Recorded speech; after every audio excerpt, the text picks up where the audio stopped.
Irmãos, nós estamos nessa série hoje pregando a última palavra. E essa série fala sobre manso e humilde, se referindo ao coração de Jesus. Nessa série, irmãos, todas as mensagens foram uma espécie de convite para que a gente possa superar o pecado, superar a dor que o pecado traz sobre nós. Essa série foi inspirada em Mateus capítulo 11, no versículo 29 e 30, onde nós vemos escrito assim, Jesus dizendo: tomem sobre vocês o meu jugo, aprendam de mim, pois eu sou manso e humilde de coração, e vocês encontrarão descanso para as suas almas, pois o meu jugo é suave e o meu fardo é leve. Mas que palavra gostosa que o Senhor Jesus se dirigiu aos seus discípulos e nós tomamos para nós, porque é a mesma palavra que Ele tem para nós. Ele diz que Ele tem um coração manso e humilde e que o que Ele quer colocar sobre nós, você pode às vezes chamar de jugo, mas é um jugo completamente diferente do jugo humano, porque ele não pesa, pelo contrário, é o peso da glória do Senhor que a gente sente com esse jugo, com esse fardo do Senhor Jesus. Irmãos, nessa série nós enfocamos muito que o pecado cansa, mas o convite de Jesus descansa. Vinde a mim todos vocês que estão cansados. Quando você vai para Jesus cansado, você vai sabendo que você vai descansar. Por que nós descansamos? Porque a gente descansa quando a gente para a atividade, quando a gente sente que eu não estou fazendo, agora eu estou recebendo. Então, o descanso vem daquele momento em que a gente cessa e deixa que alguém faça. Jesus está dizendo, eu quero que em muitos momentos da sua vida, você cesse a sua ansiedade, a sua preocupação, cesse aquele cuidado desesperado, de que se eu não fizer, quem fará? Calma, o Senhor está no controle da situação. O Senhor, Ele olha para você com um coração manso e humilde, e Ele diz, eu quero te colocar do meu lado, do lado de quem está manso, humilde, descansando, para que você descanse também. Então, quando a gente vai a Jesus, irmãos, normalmente o que se espera é isso. Agora tem quem luta por mim, eu não estou mais sozinho. E aí nós vimos algumas mensagens que já foram pregadas. Por exemplo, a primeira mensagem falou sobre conhecendo o coração de Jesus. A segunda mensagem falou sobre a felicidade do descanso. A terceira, sobre a promessa de Jesus. E a quarta, domingo passado, a beleza do coração de Jesus. Como é lindo saber que o nosso Senhor tem um coração apaixonado por nós. Um coração que faz de tudo para nos ver alegre e feliz. E hoje, irmãos, a quinta e última desta série fala sobre o Pai das Misericórdias. O Pai das Misericórdias. Interessante que muitas vezes nós gostamos demais de clamar por justiça em situações em que nós estamos sendo prejudicados. Sempre que a gente é prejudicado, às vezes a gente fala assim, mas Deus está vendo e na hora certa Deus vai cuidar. E quando a gente fala que Deus vai cuidar de algo que a gente não pode, e nisso que está acontecendo conosco, que nós pedimos o cuidado de Deus, existe alguém nos afligindo. Quando você fala assim, vou entregar nas mãos de Deus, Deus vai cuidar. O que normalmente as pessoas esperam? Eu não consigo fazer nada, mas Deus vai vir e vai descer o chicote em você. Não é mais ou menos isso? Já entreguei nas mãos de Deus, eu não vou fazer mais nada. O que você espera? Bom, aquilo que eu gostaria de fazer, mas eu não posso, para me vingar, para dar o que a pessoa merece, eu vou deixar que Deus vai fazer. E aí nós olhamos para o Velho Testamento e a gente vê algumas histórias do Velho Testamento, onde Deus estava aplicando um corretivo no seu povo, e onde o povo realmente passava por sofrimento, onde realmente Deus entrava na batalha e matava todos os inimigos. E aí a gente fica assim, Deus, eu não consigo matar meus inimigos, mas o Senhor vai fazer isso por mim. É como uma espécie de colocar nas mãos de Deus um problema que eu não posso, mas eu sei que Deus tem o peso da mão forte, né? Deus tem um chicote mais longo, Deus tem... Mas, irmãos, quando nós vamos ver nessa mensagem, Deus é o Pai das misericórdias. Aquele para o qual nós estamos pedindo vingança, justiça, castigo, de repente, irmãos, Ele vai desfrutar do Pai das misericórdias. O que é ter misericórdia? Vamos pensar um pouquinho. A palavra misericórdia, o que ela significa para você, hein? Ela significa que é um sentimento de dor e solidariedade com relação a alguém que está sofrendo. E então, você olha para alguém sofrendo e alguém se compadece, alguém sente a mesma dor, alguém entra solidário naquilo para ajudar a carregar o fardo, para amenizar a dor. Então, misericordioso é aquele que olha para uma pessoa em necessidade e ajuda, e supre. E nós estamos dizendo que Deus é o Pai da misericórdia. Como é que o Pai da misericórdia pode agir se não for de outra forma a não ser com misericórdia? Eu acho lindo lá em Efésios capítulo 2, que nós vamos ler agora, aí os irmãos podem me acompanhar na leitura, onde nós temos assim: mas Deus, que é riquíssimo em misericórdia pelo seu muito amor com que nos amou. Deus é riquíssimo em misericórdia por causa do quê? Por que Deus tem misericórdia? Porque Ele ama. Amém, irmãos? Quando você associa a palavra misericórdia, você só vai encontrar guarida a essa palavra quando você encontrar na pessoa misericordiosa uma porção grande de amor. Como o coração de Deus é amoroso, é apaixonado pelo homem que Ele criou, a única coisa que Deus não gosta é de ver Satanás, o seu inimigo, humilhando aquele homem que Deus fez e ama. Quando Deus vê Satanás humilhando a mim e a você, que somos amados por Deus, irmãos, Deus tem misericórdia de nós. E se precisar, Ele entra sim contra aquele opressor Satanás. Mas Ele não vai vir, irmãos, contra aquela outra pessoa que também é alguém humano que Ele ama. Ele vai contra o causador.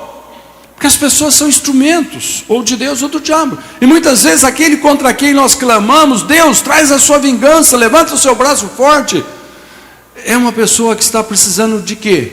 Misericórdia.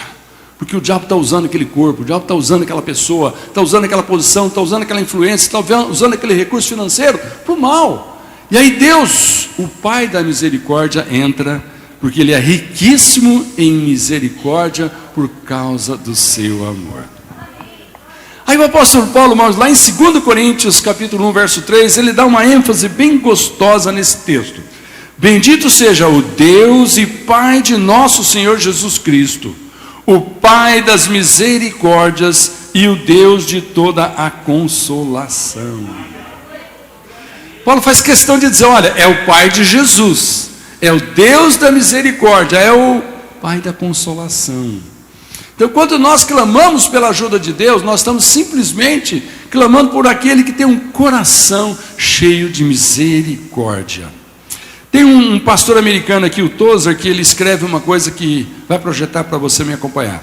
Diz assim: aquilo que nos vem à mente quando nós pensamos em Deus é a coisa mais importante a respeito de nós mesmos.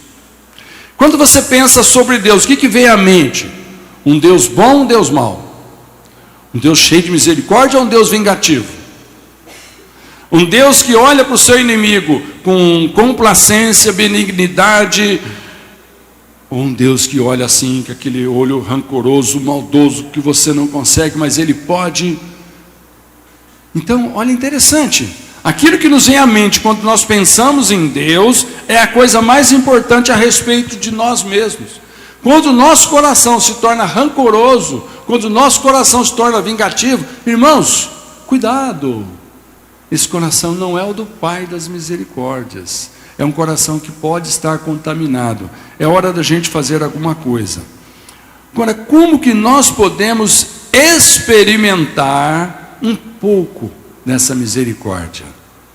Eu separei aqui 4 4 tópicos que vamos ver se a gente consegue aproveitar. Como que experimentar o coração misericordioso de Deus? A primeira coisa, entenda e resolva sua paternidade espiritual. Entenda o que é paternidade espiritual e resolva se você não sente que Deus é um pai de misericórdia. Então o primeiro ponto é: entenda e resolva a sua paternidade espiritual. Lá em João capítulo 1, verso 12 e 13, nós lemos assim: contudo, aos que o receberam, aos que creram em seu nome, está falando sobre Jesus, deu-lhes o direito de se tornarem filhos de Deus, os quais não nasceram por descendência natural, nem pela vontade da carne, nem pela vontade de algum homem, mas nasceram de Deus. Entender paternidade espiritual é entender: eu sou nascido de Deus. Olhe para o seu irmão do lado e olha que rosto lindo de um filho de Deus que está aí do seu lado. Irmãos, essa pessoa nem sempre corresponde às suas expectativas, mas é um filho de Deus. Nem sempre ele sorri para você e bana a mãozinha. Pode ser que vai ter uma hora que ele vai olhar para você e vai até dar uma palavra dura, vai até te decepcionar, mas isso muda a filiação dele. Quando você pisa na bola, quando você faz coisa feia, quando você se sente envergonhado, arrependido, porque você não fez o que não devia, você se sente que naquele momento você deixou de ser filho de Deus? Então resolve essa questão da paternidade. Deus é pai, sempre será pai. Sempre será pai. Sabe, irmãos, a gente não consegue muito ter uma noção do que é essa questão de pai, Deus como pai, porque nós nos envolvemos, irmãos, com a figura do pai humano. Nós olhamos para um pai humano, irmãos, e a figura do pai humano é aquela pessoa que nem sempre é bom. Muitas vezes o pai humano, ele é mau. E aí quando nós vamos falar que Deus é pai, o diabo fala assim: igualzinho o teu pai humano. Então nós temos que separar essa ideia de que Deus é pai, quando se trata de comparar ele com o pai humano, que nem sempre é bom. Por que um pai humano não é bom? Porque ele também tem os seus defeitos, tem as suas limitações, e o diabo também está muito em cima dele, para que ele estrague a figura de pai. Eu costumo dizer aos irmãos homens que é o seguinte: quando você é filho, você entende as coisas de um jeito. Quando você se torna pai, você enxerga o outro lado. Agora você enxerga o lado daquele que é responsável por alguém. Agora, quando se torna pai, você sabe que você é aquele que está sendo observado para alguém fazer igual. E aí a responsabilidade é grande, porque nem sempre nós nos sentimos preparados para fazer só coisa boa como pai. Então a figura do pai humano muitas vezes foi posto para gerar, para sustentar, para ajudar a criar, para ajudar a educar, mas às vezes essa figura humana se põe totalmente contrário. É o pai que bate, é o pai que estupra, é o pai que abandona, é o pai que humilha, é o pai que vinga, é o pai que... enfim. E aí o Satanás fala assim: então, e Deus é pai? Resolva essa questão, irmãos. Nunca deixe uma relação mal sucedida de você com a figura de pai humana interferir na figura do pai das misericórdias, Deus, o nosso pai. Nunca permita. Por mais que você queira às vezes ser vingativo contra alguém, esse alguém é filho de Deus, e Deus olha para ele com o olho de pai que ama e está cheio de misericórdia. Amém, queridos? Então, qual que é o papel de um pai? É gerar, cuidar, ensinar. Mas, irmão, nem sempre faz. Mas olha que interessante. Jesus fala que Deus é um pai das misericórdias, quando se refere a Deus. E quando Jesus se referiu a Satanás, o que ele disse que o bicho era? Pai da mentira, o pai do sofrimento. Ele é o causador de todo sofrimento na terra, Satanás. Então a figura do diabo, irmãos, é aquela figura desprezível, que só faz o mal. Mas a figura de Pai, Deus, Jesus vem e tenta dissociar da figura humana para nos conectar à figura divina.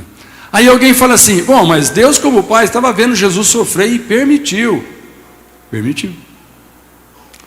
Você já sacou que muitas vezes nós vamos falar: Deus, dá para o Senhor me livrar dessa? Ele não vai livrar. Por quê? Não é um Pai de amor? Não é um Pai de misericórdia? Eu não sei porquê, irmãos. Eu só sei que a Bíblia diz, e eu creio, Ele é um Pai de amor. Ele é um Pai de misericórdia. Eu só sei que os projetos que a Bíblia diz que Deus tem para nós é prosperidade e não desgraça. Eu só sei que Deus diz que para nós Ele sempre vai escolher o melhor, embora às vezes a gente não receba o melhor. Mas Deus está por trás de tudo. Amém? Então, essa figura de Pai, nós vamos resolver essa questão.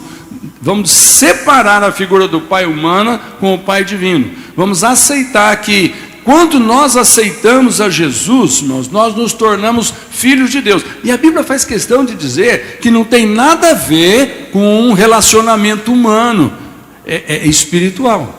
É uma paternidade espiritual que entra na questão que antes não existia. Eu gosto de dizer para todo mundo o seguinte: Deus é o Criador, mas a Bíblia diz que alguns o receberam, e a esses Ele deu o direito de se tornarem filhos.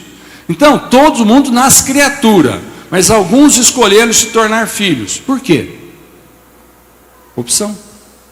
E quando você escolheu se tornar filho, o que acontece com você agora? Agora você vai ser sempre amado pelo Pai. Um pai, irmãos, nem sempre tem que fazer alguma coisa por alguém que não é filho.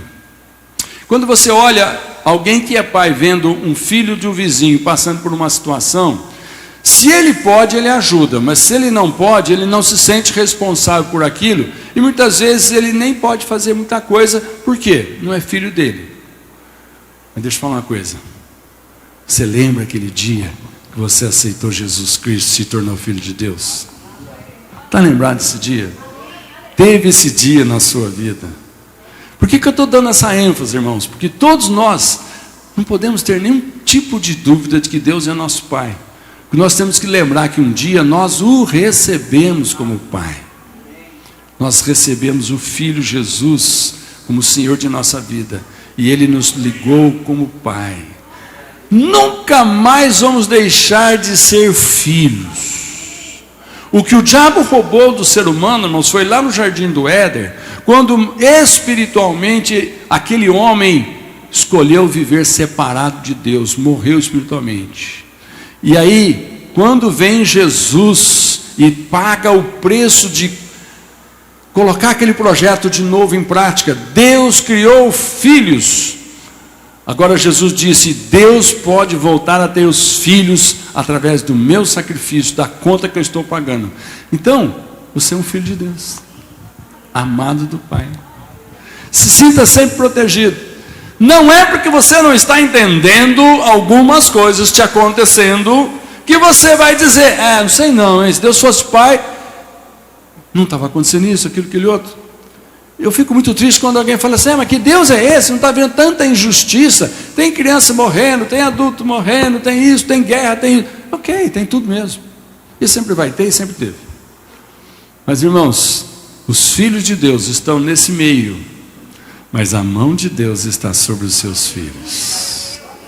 Aonde você estiver, se ali tem alegria, Deus está com você. Mas se tiver tristeza, Deus continua com você. Se esse momento da sua vida está um momento bom, agradece a Deus.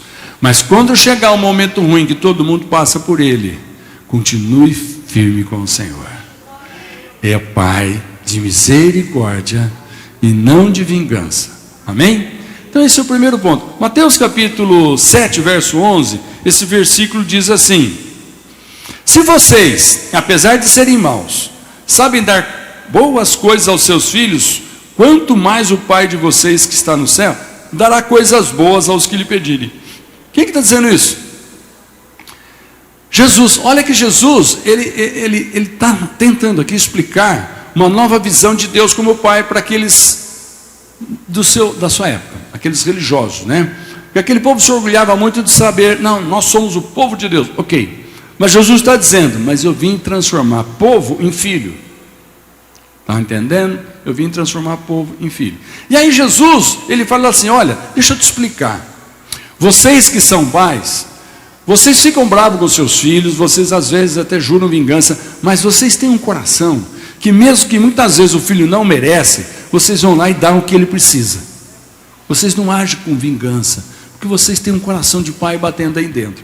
Aí Jesus fala, quanto mais o Pai Celestial. Amém, irmão? Está entendendo?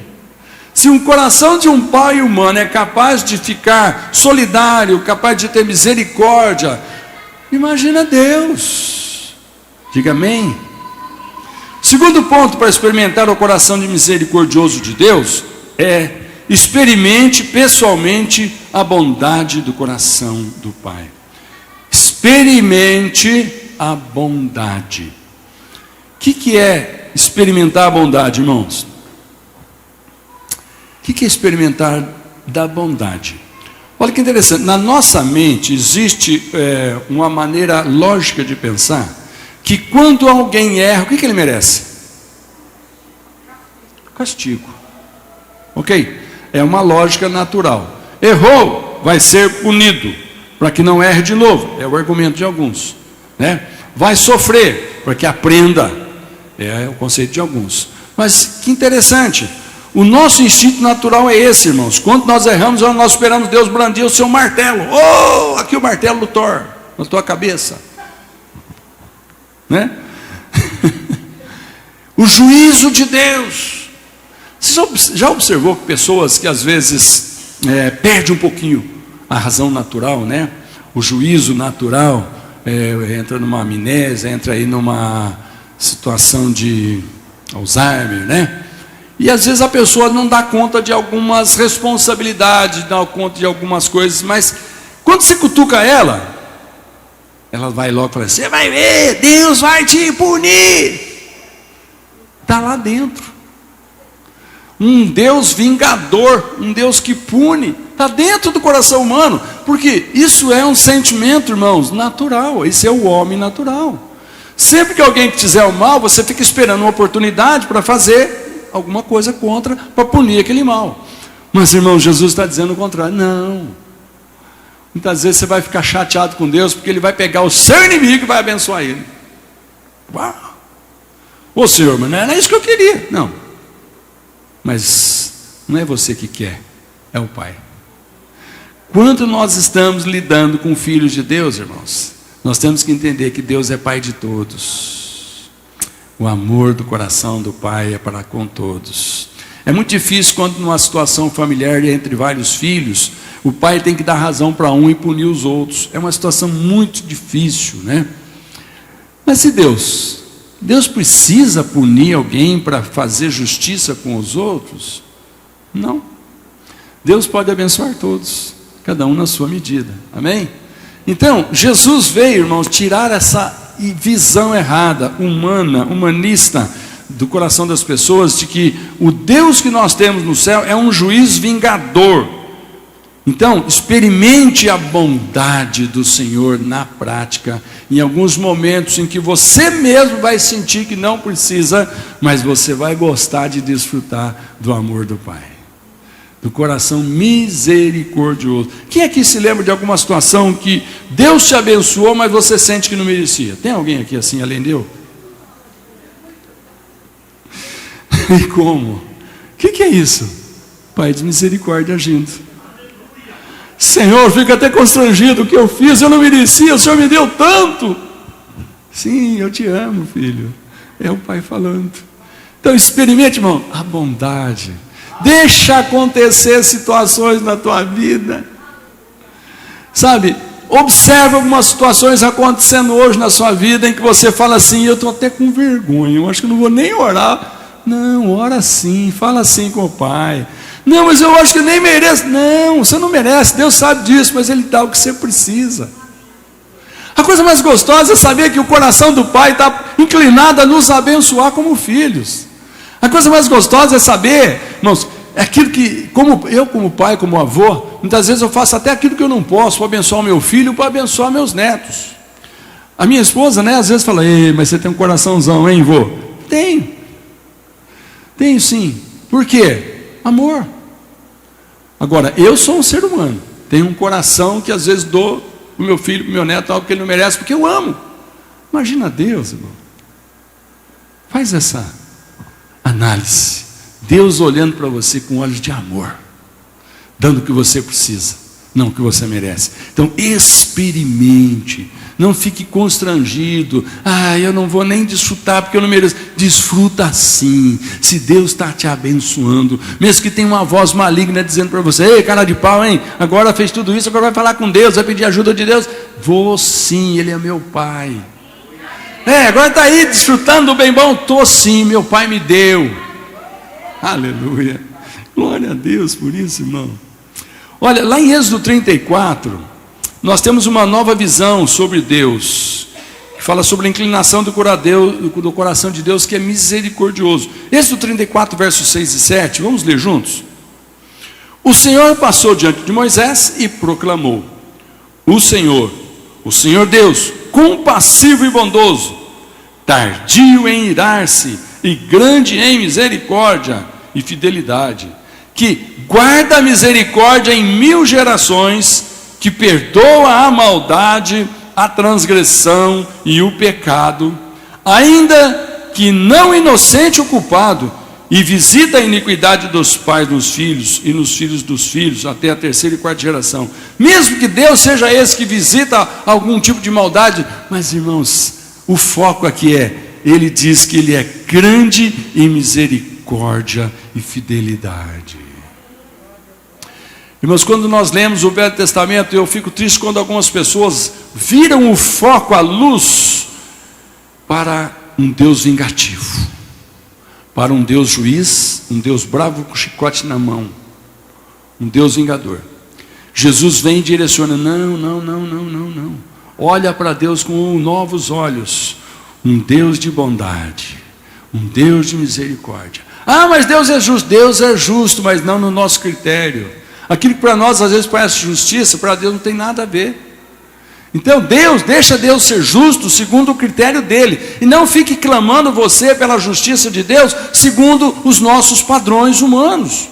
Muitas vezes nós falamos: Senhor, se eu não ver o meu inimigo sofrer, o Senhor não foi justo. Por quê? Por que esse Deus Pai da misericórdia precisa trazer sofrimento para o seu inimigo, para você se sentir bem?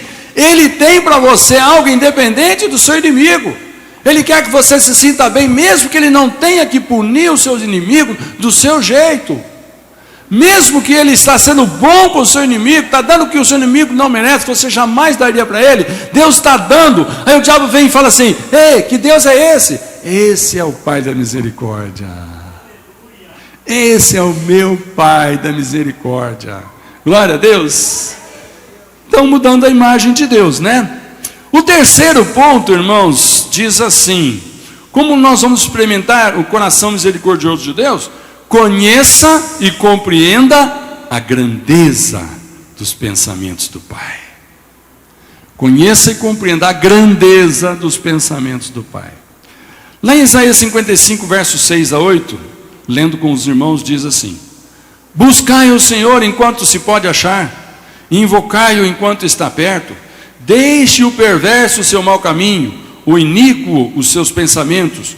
Converta-se ao Senhor, que se compadecerá dele, e volte-se para o nosso Deus, porque é rico em perdoar.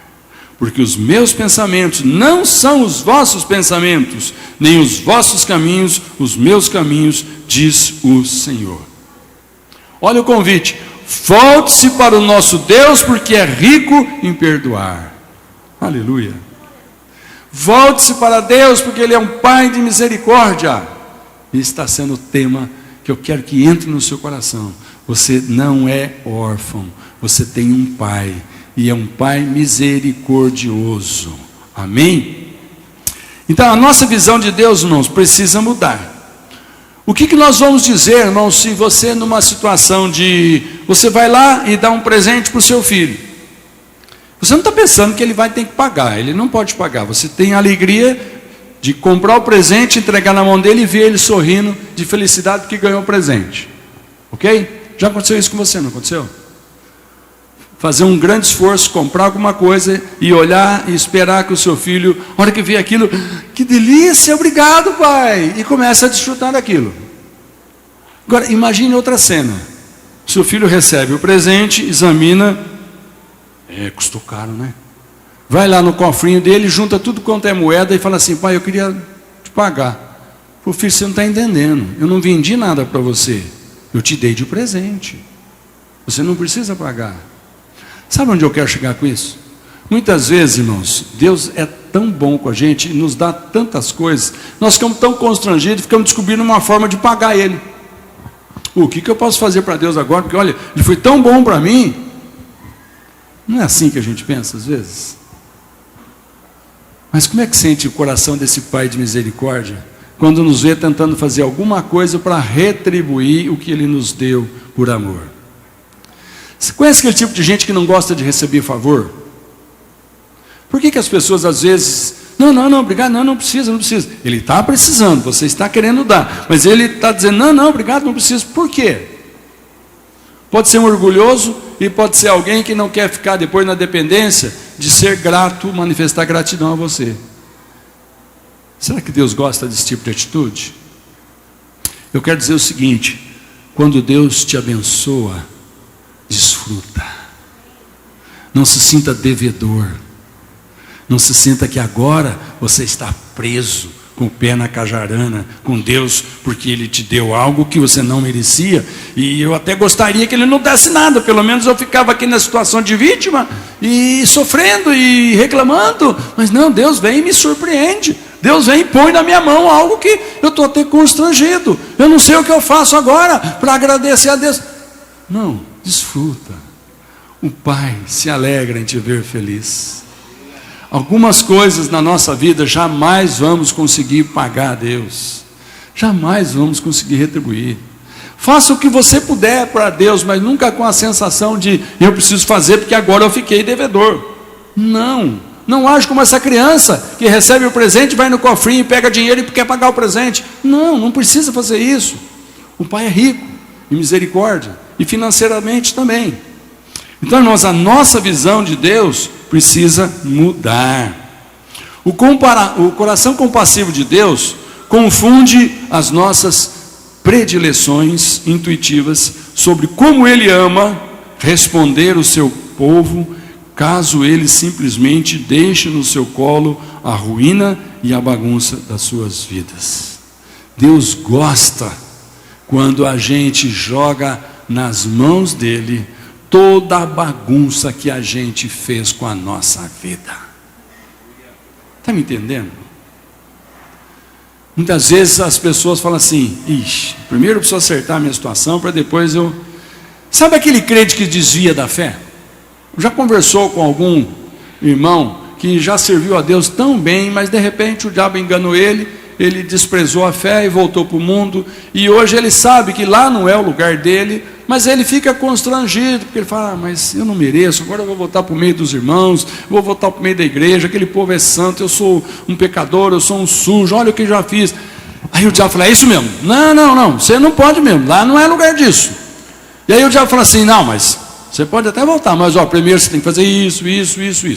E as coisas que o inimigo sugere que a gente precisa fazer, quando você olha para elas, você fala, mas eu não consigo. Outro dia eu ouvi alguém falando assim, pastor, eu gostaria tanto de voltar para a igreja, mas eu não consigo largar do cigarro.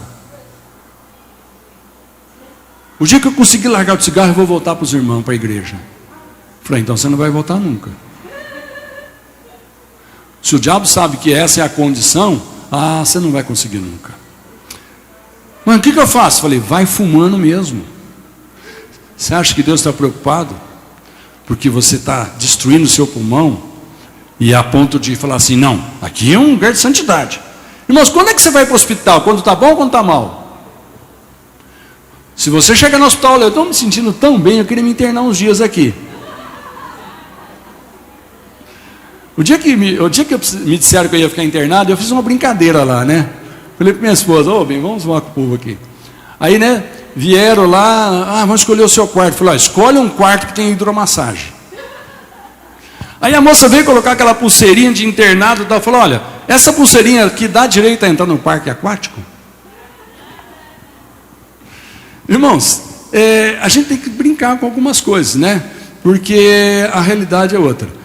Se você está preso por alguma coisa que você não está conseguindo largar, lembre-se que Deus é um Pai de misericórdia. Não espere resolver isso primeiro como condição para voltar para Deus. Porque Deus é o médico dos médicos. Ele adora receber e internar gente doente para ser curada na igreja dele. A gente fala que a igreja é um hospital, não é? A gente precisa agir assim. O que é um hospital? Irmãos, dentro de um hospital você vê pessoas encarregadas em cuidar dos doentes. Na igreja nós temos que ver os irmãos sadios na fé, os irmãos que gostam de orar, gostam de ir para o monte, gostam de jejuar, gostam de cantar, gostam de louvar, cuidando daquele que não consegue fazer nada dessas coisas. Sabe, nós nunca podemos usar aquilo que nós sabemos fazer e gostamos de fazer para Deus, como assim, um status, e chegar naquele que não consegue e falar assim, você é inferior, viu? Você não consegue, né? Você ainda não conseguiu? Você não sabe o que você está perdendo. Não. A igreja é um hospital onde todo mundo que sabe fazer o que tiver que fazer aqui, é um médico, é um enfermeiro, é um cuidador treinado por Deus, para ajudar aquele que Deus é misericordioso, está lá nas garras do pecado, e o Senhor quer trazer ele para dentro desse hospital, porque ele vai sair curado em nome de Jesus. A coisa mais gostosa é quando alguém aceita Jesus e mesmo ele traz os seus vícios. Tem um corinho antigo que diz, eu venho como estou, eu venho como estou. Alguém da minha época lembra? Vem como está. Agora, presta atenção, eu não conheço alguém que veio como está a Jesus e que continuou como estava. Ele veio como estava, sujo, mas aí o Senhor mandou dar um banho, colocar anel no dedo, roupa limpa e chamou de filho. E mandou sentar na mesa. Amém? Então na hora de vir para Jesus, pode vir fumando maconha, crack, cocaína, pode vir bêbado, sujo, farrapado, adulto, miserável, venha. Mas não vai ficar assim. Não vai ficar assim. Por causa do Pai das misericórdias.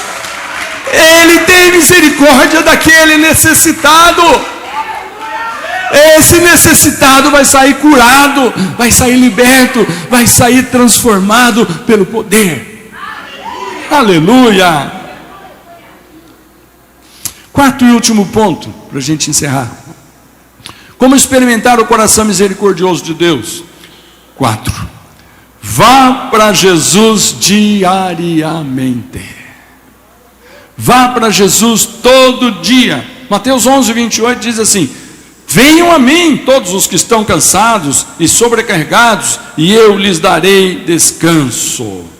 Todo dia Jesus continua falando isso para todos nós. Venham a mim todos os que estão cansados, todos os dias. Hoje pode ser um dia que Deus está falando pela primeira vez para alguém: venha para mim. Está cansado? Venha para mim. Mas pode ser que Ele está falando para mim e para você, que já estamos aqui na presença do Senhor há muito tempo, mas nós já estamos com algum tipo de canseira, de alguma situação, que o diabo está querendo, olha, você abandona essa vida, larga a mão. Não, venha para Jesus mais uma vez. Venha. Está cansado? O lugar do cansado é nos braços do Senhor Jesus. Vá a Ele. Tudo que isso quer dizer é: se abra a Ele, deixa Ele te amar. O coração dele, irmão, sempre é manso, sempre é humilde. Olha essa frase: a sua angústia é o lar dele. Vá a Ele. Se você conhecesse o coração dele, você iria. A sua angústia é o lar dele. Onde mora o Senhor, Pai das misericórdias? No coração de um angustiado. De um feliz também. Mas onde é mais necessário um médico? Na festa ou no lugar onde tem alguém doente? É bom ter um médico na festa? É bom. Se alegrar com ele, né? Que delícia. É, doutor, que benção, né? Estamos aqui juntos, tá? Mas quando um médico entra numa casa de um doente, que delícia. E todo dia o Senhor Jesus está dizendo: não importa a tua situação hoje, venha para mim. Você está alegre? Está feliz? Venha para mim, vamos se alegrar junto. Você está desesperado, está doente, está amargurado? Venha para mim, eu vou curar você. Aleluia. Então a sua angústia é o lar dele, vá a ele. Salmo 120, verso 1 diz assim: eu clamo pelo Senhor na minha angústia e ele me responde. Aleluia. Diga esse versículo, eu quero ouvir os irmãos declarando: eu clamo ao Senhor.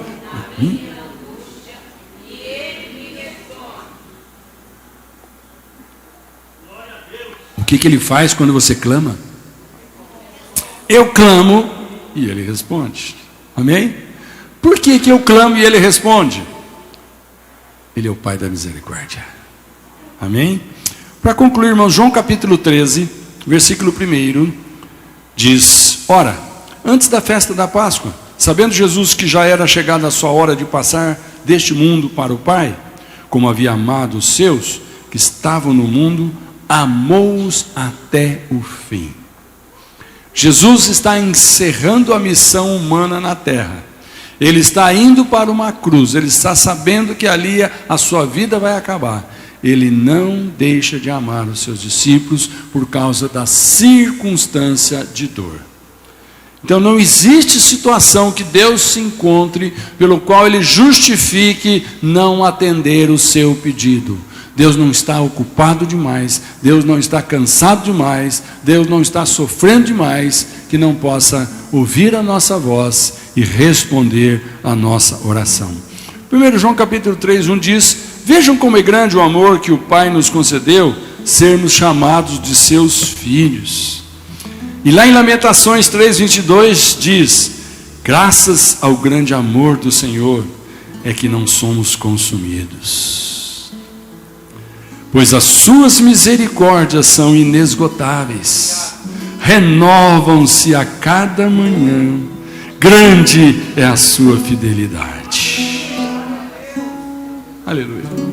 Olha para o irmão e diga assim: Jesus sempre estará onde você o deixou. Jesus sempre estará onde você o deixou. Qual foi a última vez que você teve um contato com o Senhor? Se foi num momento gostoso de comunhão, volte para aquele momento. Se foi no momento em que você clamou e estava num desespero, o Senhor continua ali para continuar ouvindo o seu lamento. Muitas vezes nós clamamos a Deus, desistimos e paramos de clamar. E saímos da presença de Deus. Nós estamos contando a Ele o nosso sofrimento, nossa dor, mas como parece que Ele não ia fazer nada, nós desistimos, fomos buscar outros recursos.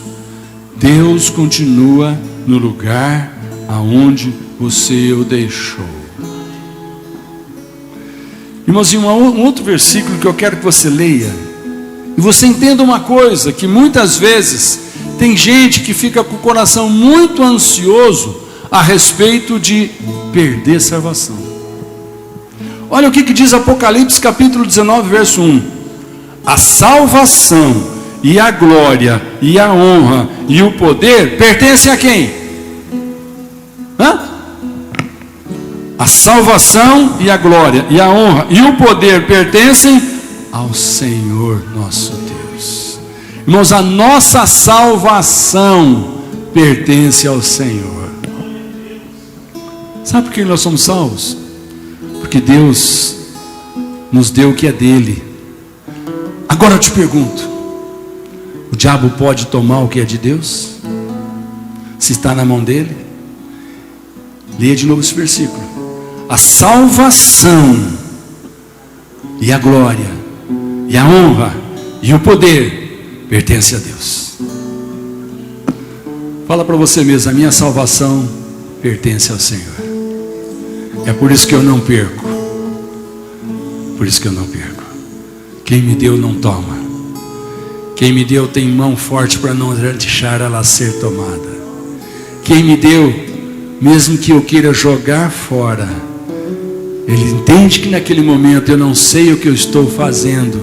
E aí Ele fala: Pai, perdoa. Eles não sabem o que faz. Última palavra de Jesus na cruz: perdoa, eles não sabem o que faz.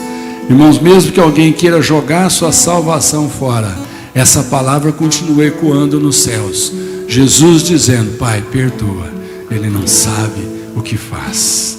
A salvação é tua, ele não pode jogar fora.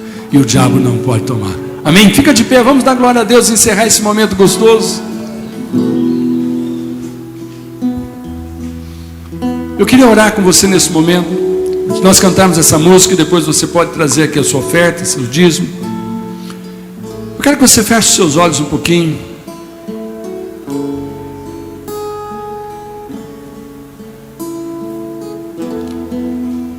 O que eu peço a Deus nesse momento é que o meu coração, o seu coração,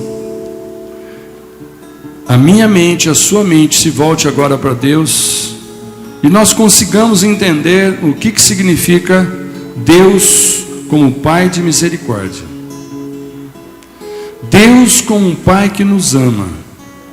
Deus como aquele Senhor maravilhoso que tem a maior alegria de nos ter dado a salvação e nos tornado seus filhos novamente. E nesse projeto de Deus, de nos receber como filhos, Satanás jamais vai conseguir nos enganar como enganou Adão e Eva. Jamais vai tirar de nós o que ele tirou de Adão e Eva, porque existe um advogado no céu, um defensor no céu, existe um intercessor no céu o tempo todo, tomando posse de que o Deus é um Pai de misericórdia. E as misericórdias do Senhor são a causa de nós não sermos destruídos, assim diz a palavra do Senhor. Amém? Que nesse momento o seu coração entenda que Deus é seu Pai. E é um Pai amoroso e misericordioso. Amém? Posso ouvir o seu glória a Deus? Posso ouvir o seu obrigado, Pai? Amém? Que Deus te abençoe. Vamos cantar, vamos louvar, em nome de Jesus. Me ama.